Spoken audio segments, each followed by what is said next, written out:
Voici le grand défi de la vie. Vous pouvez avoir plus que ce que vous avez parce que vous pouvez devenir plus que ce que vous êtes. C'est le défi. Et bien sûr, le revers de la médaille. À moins que vous ne changiez votre façon d'être, vous auriez toujours ce que vous avez.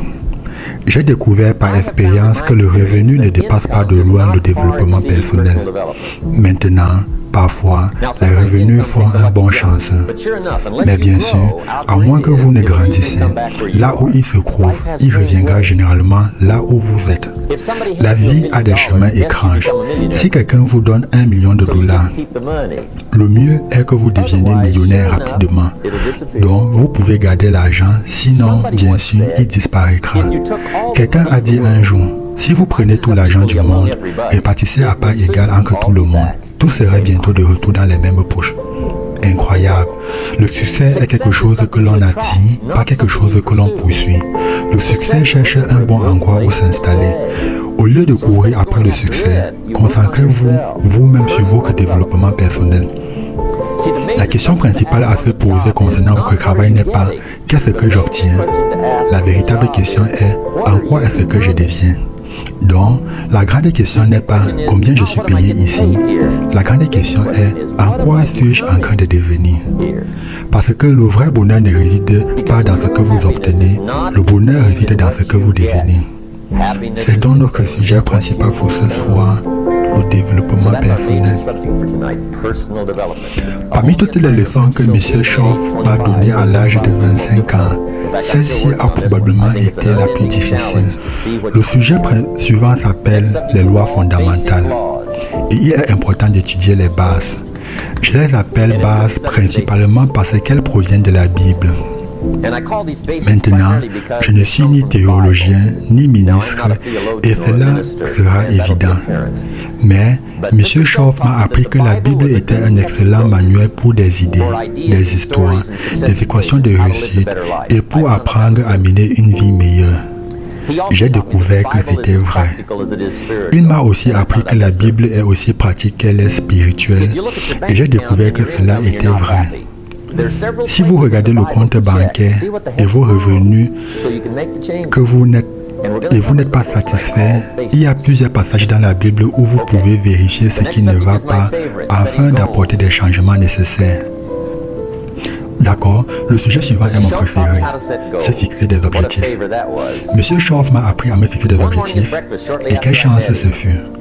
Le matin, au petit déjeuner, peu de temps après l'avoir rencontré, il m'a dit « Jim, laisse-moi voir ta liste d'objectifs et passons-les en revue et parlons-en. » Il a dit que c'était peut-être la meilleure façon pour lui de m'aider à prendre une meilleure direction. Et j'ai dit « Je n'ai pas de liste. » Il m'a demandé si c'était dans la voiture ou quelque part à la maison.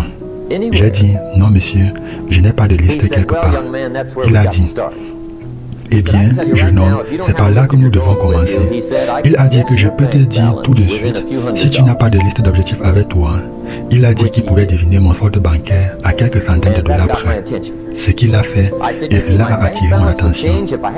J'ai dit que vous voulez dire que mon solde bancaire serait modifié si j'avais une liste d'objectifs. Il a dit drastiquement.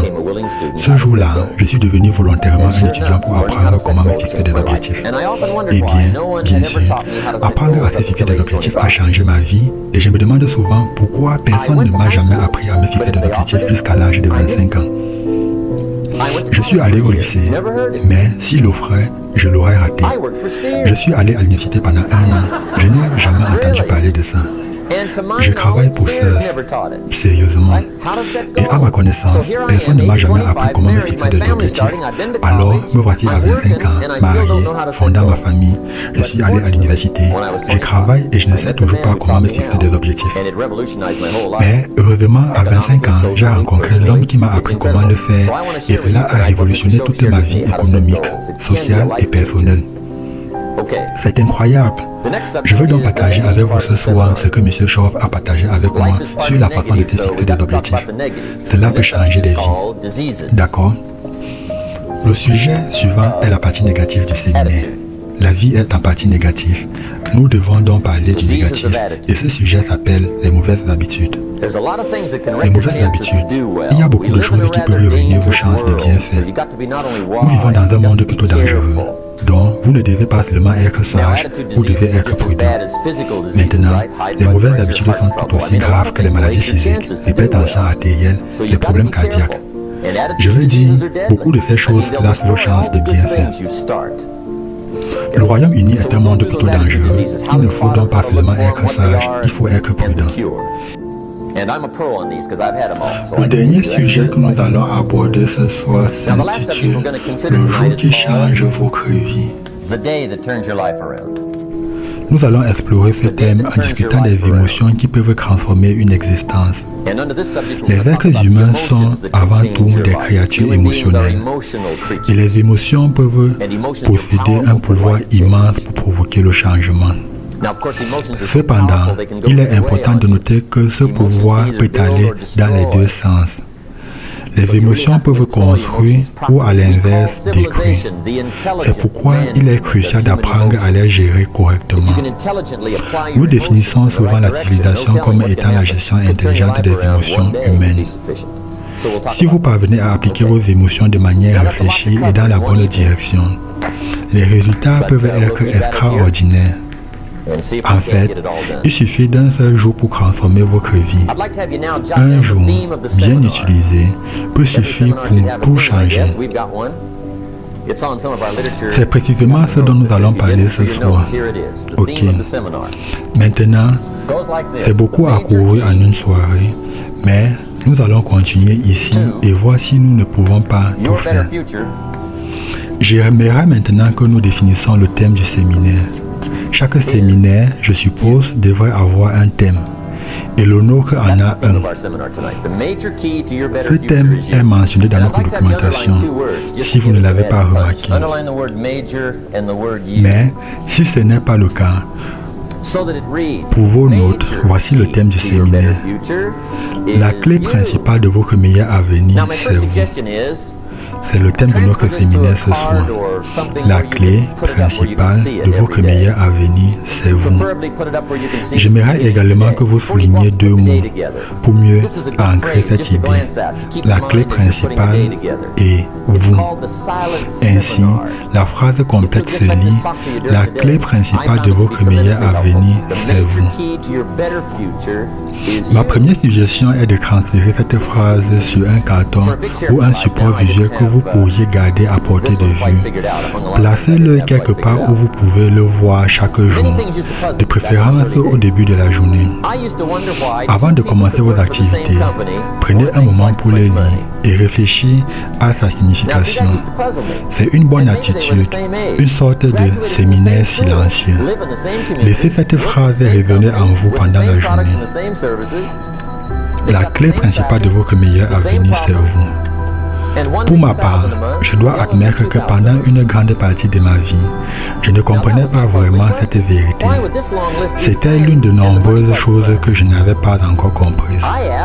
Mais avec le temps, j'ai réalisé une chose essentielle. Tout commence par soi-même. Vous êtes le fondement de votre propre avenir.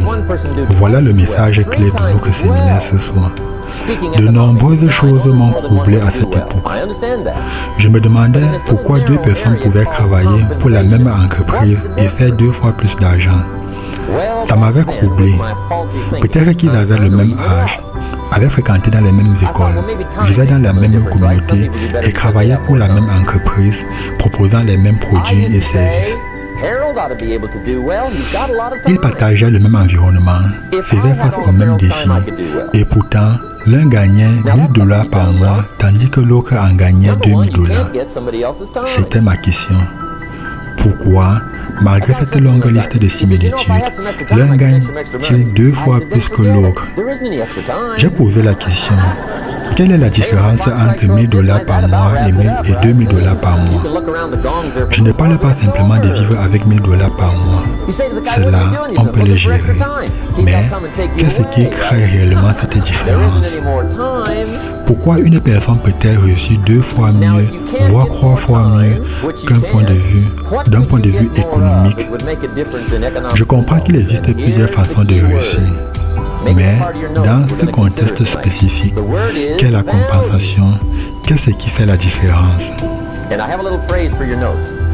À l'époque, avec ma perception erronée, J'essayais de trouver une explication. J'ai pensé que le temps pouvait être le facteur déterminant. Certaines personnes réussissent mieux, me disais-je, parce qu'elles ont plus de temps. J'étais convaincu qu'Harold réussirait parce qu'il disposait de beaucoup de temps. Je me disais, si j'avais tout le temps d'Harold, je pourrais moi aussi réussir. Mais en y réfléchissant, c'était absurde, n'est-ce pas? Tout d'abord, on ne peut pas avoir tout le temps de quelqu'un d'autre. Un jour, un homme m'a dit, si j'avais un peu de temps en plus, je pourrais gagner plus d'argent. Je lui ai répondu, oublie ça, il n'y a pas de temps en plus. Quand l'horloge sonne minuit, c'est terminé. Pas vrai. Tu peux fixer l'horloge autant que tu veux, mais le temps s'est écoulé. Alors, tu demandes à cette personne, qu'est-ce que tu fais? Elle te répond, je cherche du temps en plus. C'est là qu'on commence à se poser des questions, parce que chercher du temps en plus, c'est inutile. Il n'y en a pas. Si tu ne veux pas obtenir plus de temps, et tu ne peux pas, alors qu'est-ce qui peut vraiment faire une différence dans tes résultats économiques? Voici la réponse. C'est un mot essentiel. Valeur. Prends note de cette phrase. La valeur fait la différence dans les résultats. Tu ne peux pas créer plus de temps, mais tu peux créer plus de valeur. Et c'est cette valeur supplémentaire qui change tout.